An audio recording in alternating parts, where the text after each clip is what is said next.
எல்லாம் க்ளீன் பண்ணிட்டீங்களா? அங்கெல்லாம் க்ளீன் பண்ணிட்டீங்களா? பஸ்ஸில் வராங்க. பஸ்ஸில் வரீங்களா? சூரியன் வெளிச்சம் முடியறதுக்கு முன்னாடி போயிட்டா.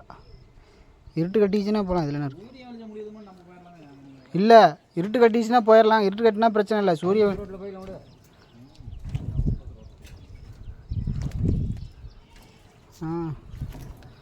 அப்படி தாங்க போகணுங்க.